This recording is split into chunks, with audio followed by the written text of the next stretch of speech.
guys. Another glorious sunset over beautiful Israel, but there is actually something a little special about today's sunset. I know I was just in the old city. I've been hopping from place to place because I feel like I'm being pulled from the front and pushed from the back. I discussed that with a friend today who he feels the same way as well. So right now we're going to look at this sunset. Yeah, it's beautiful. We've seen it many times before, but to be able to take this one hilltop area and turn it into a place where Torah is being blasted out and hopefully lessons for all of us, including me, to learn from, is simply incredible. So this sunset right now is being watched over the Mediterranean Sea in Tel Aviv right now by two people, Matt and Barbara Zucker, and they're achieving a lifelong dream. It isn't something that they just thought would happen one day.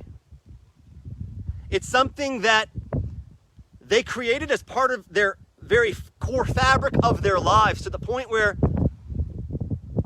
they've already given over one son to the green machine of the IDF to fight and protect this land. And that's what he's done valiantly. And soon their other son, and soon their whole family here as one, experiencing this land just like it says in Genesis 12:1. God is talking to Abraham, and he's telling him, and not just him, he's telling all of us to do what? Leave. Get up. Leave your land, the land that you've known, all the customs, all the cultures, all the stores, all the comfort, every street you've ever driven down. Hey, Barb. Welcome home. And God is telling Abraham to go. But not just that. Not just leave your land. Leave your birthplace. Leave everything. Not just the physical connection you have to that land, but also the place you were born. It's different. You can live throughout the United States of America, but you always call the place you were born home. There's a reason. So God's instructing Abraham, at that point, Abram, get up.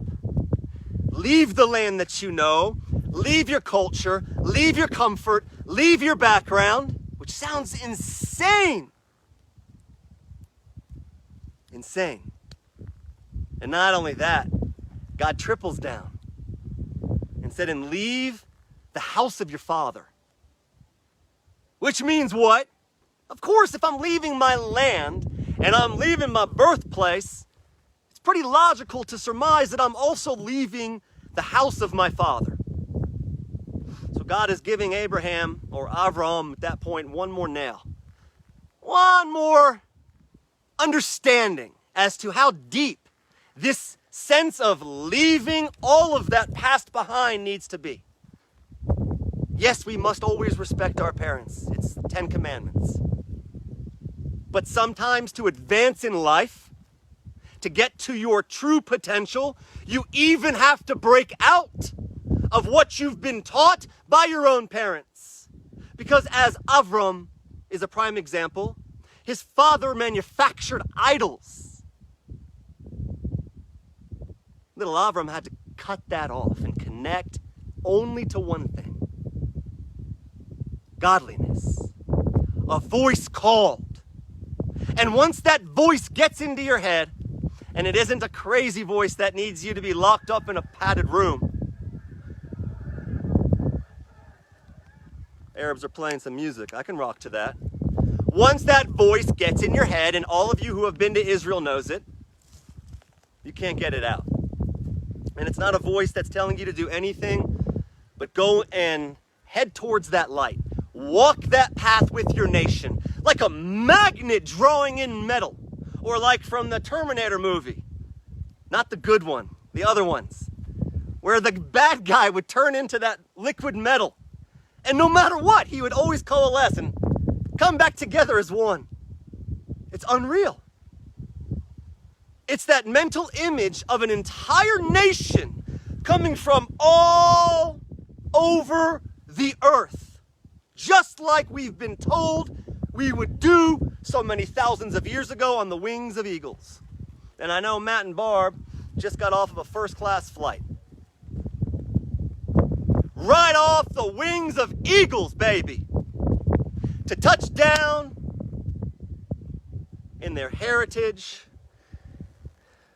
in their homeland, and even if they had nothing to their name, their children now have a full inheritance. What is that worth? That feeling to know that another Jewish family just walked in the very footsteps of Abraham, our patriarch, and Sarah, our matriarch. Talk about a lineage. Talk about a chain. Hell yeah, home at last. That feeling that you're biting your nails because you can't wait to get back here. But there's a reason why I'm in this field and not on the edge. Because ask Matt and Barb, Zionism is action. It isn't just sitting there and saying, Hava Nagila, or let's dance the horror while we eat falafel. And the falafel there isn't even nearly as good as here. Zionism, no matter what you believe on a religious end, Zionism, the right for the Jewish nation to return to our sovereign homeland, to be free from murder and death and persecution at the hands and fingertips of every evil despot that decides to use us and abuse us and spit us out. Zionism is action. That means filling out the paperwork for Aliyah. That means answering all your friends' questions while they're asking you not only why you're crazy for going to Israel, not to mention a Trump supporter. It's standing up in front of everybody you've ever known. Lech lecha, me'artzecha, lech lecha, me'moladetecha, lech lecha, me'beit avicha, la'aretz asher ar'eka, to a land that I will show you. And right now, they are in the land that God is showing them, watching this sunset while saying l'chaim. And that, my friends, is Zionism 101. It doesn't matter who hates us. All that matters is that you love us. And then all the hatred, boom, is gone in a flash. So welcome home, Matt and Barb. And thank you, Lisa, for giving me this boom inspiration, because they damn well deserve it. And anybody who's making Aliyah, come out here with me and let's learn Torah together. Now I want to show you one thing. It's real important. This is the entire reason why I came out to this field specifically. I gotta turn this around. On Sunday, September 13th, go to www.rootsofredemption.org. Exactly how it sounds is how it's spelled. And I'll show you a living example in a field that has been stolen by our Arab neighbors. Quite literally stolen. This is the land of Israel, not Arabia. This is Judah, Yehudah. Open the Bible, open the Quran. It's all right there. And I'm going to double down on this, because anybody can say that they came and stole this land. Watch this. Throughout this area, hold on, let me move this around. Actually, let me take this off. I gotta get this for you real close. Throughout all of these fields here, this is what you see. Plaques on your land, on the land of Israel. Plaques on the land that King David and King Solomon ruled, and that was granted to you and your children for eternity. Gratitude to those who choose to keep hope alive. Muhammad Bakali and Maimun Bakali, Zakia Bakali and Zuli Galachi, Ahmed, Ayman and Ali. Are these the owners of the land of Israel? Rashida and Yassin El-Kabibi. Fatima El-Kababi. Omar El-Kababi and family. Lovely. Abdurazik El-Kababi and kids. I'm sure they're wonderful people. Ahmed Andich, Yassin Chukud and Fatuh. Are these the owners of the land of Israel, the East Jerusalem YMCA of what? Find me that word in the Bible. Find me that word in the Quran. Find me that word in the Torah. Find me that word connected to any nation before 1964, and beers on me.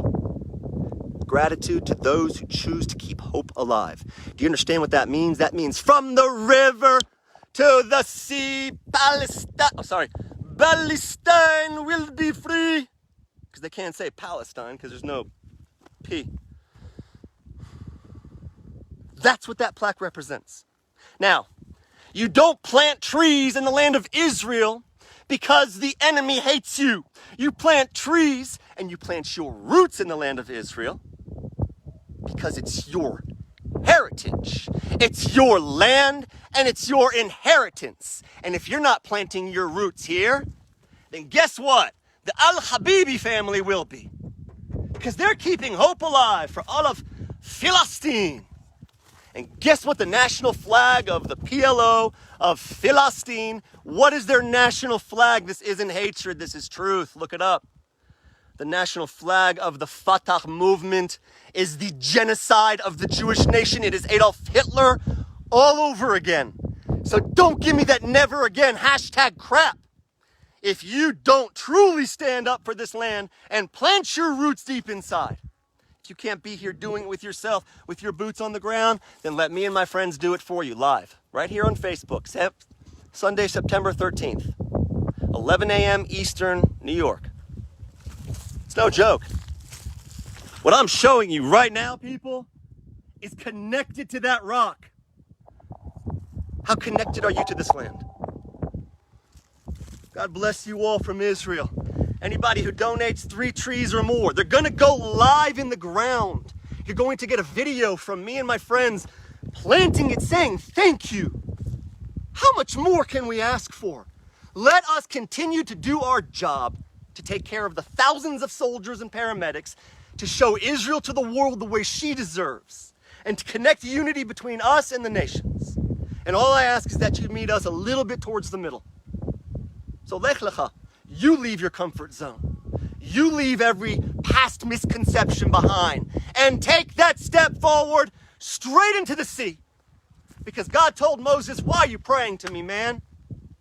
Your nation's about to be slaughtered by Pharaoh. I put a sea in front of you. I created that sea. Your promised land is right over it. Stop praying to me and Kadima, start moving. Action.